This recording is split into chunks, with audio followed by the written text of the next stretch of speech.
ಸಕ್ಕರೆ ಸಚಿವ ಶಿವಾನಂದ ಪಾಟೀಲ್ ಇವತ್ತು ಕ್ಯಾಬಿನೆಟ್ನಲ್ಲಿ ಇರಲಿಲ್ಲ, ಹುಬ್ಬಳ್ಳಿಯಲ್ಲಿದ್ದರು. ಅವರು CM ಫೋನ್ ಮಾಡಿ ಸಿಟ್ಟು ಮಾಡ್ಕೊಂಡ್ರು ಅವ್ರ ಮೇಲೆ. 8 ದಿನ ಆಯ್ತು ಯಾಕೆ ಹೋಗಿಲ್ಲ ಇನ್ನೂ ಅಂತ.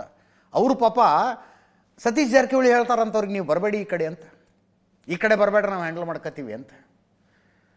ಏನದ್ರ ಅರ್ಥ ನನಗೆ ಗೊತ್ತಾಗಲಿಲ್ಲಪ್ಪ. ಯಾಕೆ ಸತೀಶ್ ಜಾರಕಿಹೊಳಿ ಬೇಡ ಅಂತಾರೆ? ಡಿಸ್ಟ್ರಿಕ್ಟ್ ಇನ್ಚಾರ್ಜ್ ಮಿನಿಸ್ಟ್ರಿ ಯಾಕೆ ಶಿವಾನಂದ ಪಾಟೀಲ್ರನ್ನ ಬೆಳಗಾವಿಗೆ ಹೋಗದಂತೆ ತಡೆದರು? ಶುಗರ್ ಫ್ಯಾಕ್ಟ್ರಿಯ ಹಿತಾಸಕ್ತಿ ಏನಾದರೂ ಸತೀಶ್ ಜಾರಕಿಹೊಳಿ ಅವ್ರಿಗೆ ಅಡ್ಡ ಬಂತ? ಸಕ್ಕರೆ ಸಚಿವರಿಗೆ ಕಬ್ಬು ಬೆಳೆಗಾರರ ಹಿತಾಸಕ್ತಿ ಮುಖ್ಯ ಆಗಿ, ಸತೀಶ್ ಜಾರಕಿಹೊಳಿ ಅವರಿಗೆ ಶುಗರ್ ಫ್ಯಾಕ್ಟ್ರಿ ಹಿತಾಸಕ್ತಿ ಮುಖ್ಯ ಆಗಿ, ಎರಡರ ಮಧ್ಯೆ ಕ್ಲಾಶ್ ಆಗಬಾರ್ದು ಅಂತ ತಡೆದ್ರ. CM ಜೊತೆ ಫೋನಲ್ಲಿ ಮಾತಾಡ್ತಾ ಶಿವಾನಂದ ಪಾಟೀಲ್ ಹೇಳ್ತಾರೆ, ನೀವು ಹೋಗು ಅಂತೀರಿ, ಅವರು ಬರಬೇಡ ಅಂತಾರೆ, ನನ್ನ ಹಣೆ ಬರನೇ ಸರಿ ಇಲ್ಲ, ನಾಳೆ ನೀವೇನು ನಿರ್ಧಾರ ತಗೋತೀರೋ ತಗೊಳ್ರಿ ಅಂತ. ಆಡಿಯೋ ರೆಕಾರ್ಡ್ ಆಗಿದೆ ನಮ್ಮಲ್ಲಿ ಅದು. ಫಸ್ಟ್ ಅದನ್ನು ಕೇಳಿಸ್ಕೊಳ್ಳಿ, ಆಮೇಲೆ ಹೋದ್ರಿ ಶಿವಾನಂದ ಪಾಟೀಲ್ರು ಅಲ್ಲೇನಾಯ್ತು ಅಂತ ಹೇಳ್ತೀನಿ, ಕೇಳಿಸ್ಕೊಳ್ಳಿ ಇದನ್ನ. ನಾಳೆ ನೀವೇನು ಡಿಸಿಷನ್ ಬರೀ ಅವ್ರಿಗೆ ಹೇಳಿ ಬಂದ್ಬಿಡ್ತೀನಿ.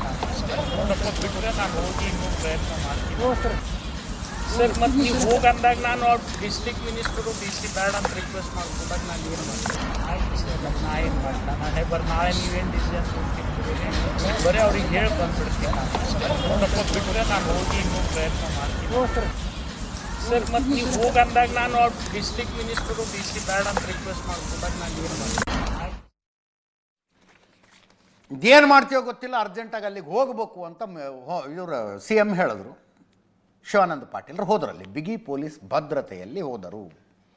ರೈತರನ್ನು ಉದ್ದೇಶಿಸಿ ಮಾತಾಡಿದ್ರು, ಕನ್ವಿನ್ಸ್ ಮಾಡೋಕ್ಕೆ ಟ್ರೈ ಮಾಡಿದ್ರು. ಶಿವಾನಂದ ಪಾಟೀಲ್ರು ಅಲ್ಲಿಗೆ ಹೋಗಿದ್ದರ ಲಾಭ ಒಂದು ಏನಾಯಿತು ಅಂದರೆ, ಇವತ್ತು ನಡೆಯಬೇಕಾಗಿದ್ದ ಪ್ರತಿಭಟನೆ ಅಂದರೆ ಹೈವೇ ಬಂದ್ ಮಾಡುವ ಪ್ರತಿಭಟನೆ, ಅದರ ಡೆಡ್ಲೈನನ್ನು ರೈತರು 2 ದಿವಸಕ್ಕೆ ಎಕ್ಸ್ಟೆಂಡ್ ಮಾಡಿದ್ರು. ನಿಮಗೆ ನಾಡಿದ್ದಿನ ತನಕ ಟೈಮ್ ಕೊಡ್ತೀವಿ, ಅಷ್ಟರೊಳಗೆ ನಿರ್ಧಾರ ಆಗಲಿಲ್ಲ ಅಂದ್ರೆ ನಾವು ಹೈವೇ ಬಂದ್ ಮಾಡವ್ರೆ ಅಂತ ಹೇಳಿದ್ರು. ಮಾತಾಡಿದ್ರು ಸಕ್ಕರೆ ಸಚಿವರು 8 ದಿನಗಳ ನಂತರ. ಹೋಗಿ ಕೇಳಿಸ್ಕೊಳ್ಳಿ. ವಿಚಾರ ದಯಮಾಡಿ ಈ ಹೋರಾಟಗಳು ಇಲ್ಲೇ ಆಗಿಲ್ಲ, ದೇಶ ಮಟ್ಟದಲ್ಲಿ 1 ವರ್ಷ 34 ದಿವಸ ಹೋರಾಟ ಆಗಿದೆ. ಎಷ್ಟು ರೈತರು ತಾಳ್ಮೆಯಿಂದ ಬದುಕ್ಯಾರ ಅನ್ನೋದು ನಿಮ್ಗೆಲ್ಲ ಉದಾಹರಣೆ ಗೊತ್ತಿದೆ. ನೀವು 8 ದಿವಸದಲ್ಲಿ ತಾಳ್ಮೆ ಕಳ್ಕೊಬೇಡ್ರಿ, ನಮ್ಮ ಮೇಲೆ ಸ್ವಲ್ಪ ನಂಬಿಕೆ ಇಡ್ರಿ, ಇಷ್ಟೇ ನಿಮ್ಮಲ್ಲಿ. ನಾವು ಅಷ್ಟು ದಿವಸ ಒಯ್ತಾ ಇಲ್ಲ, ನಾನು ನಿಮ್ಗೆ ಕೇಳಿದ್ದೆ 2 ದಿವಸ ಯಾಕಂತ ಕೇಳ್ರಿ, ಅದನ್ನು ಹೇಳ್ತೀನಿ. ಯಾಕೆ ಒಂದ್ ನಿಮಿಷ ಕೇಳಪ್ಪ. ಬಹಳ ನೋವಿನಿಂದ ನಾನು ಒಂದು ಕ್ಷಮೆಯನ್ನ ತಮ್ಮಲ್ಲಿ ಕೇಳಲಿಕ್ಕೆ ಇಚ್ಛೆ ಪಡ್ತಾ ಇದ್ದೀನಿ. ಏನ್ ಕ್ಷಮೆ ಅಪ್ಪ ಅಂತಂದ್ರೆ, ನೀವು ಅನ್ಬೋದು 6 ದಿವಸ 7 ದಿವಸನಿಂದ ನಮ್ಮ ಹೋರಾಟ ನಡೆದಿದೆ. ಹೋರಾಟ 8 ದಿವಸ ನಡೀಲಾರ್ದಾಗೆ ನೋಡ್ಕೊಳ್ಬೇಕಾದಂತ ಕರ್ತವ್ಯ ರಾಜ್ಯ ಸರ್ಕಾರದ್ದು, ಕೇಂದ್ರ ಸರ್ಕಾರ.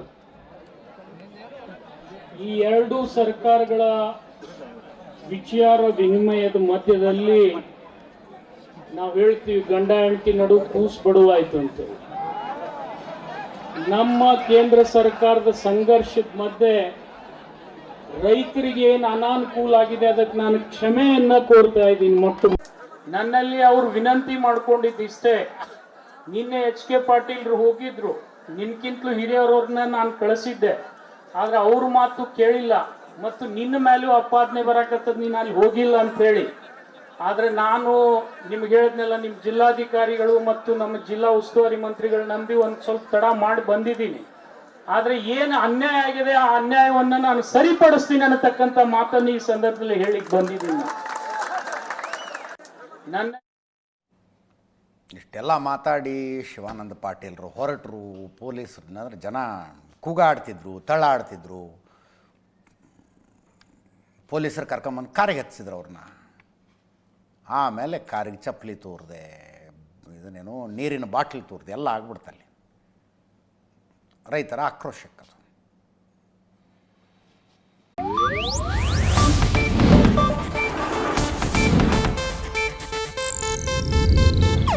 ಇದು ಏಷ್ಯಾನೆಟ್ ನ್ಯೂಸ್ ನೆಟ್ವರ್ಕ್ ಪ್ರಸ್ತುತಿ.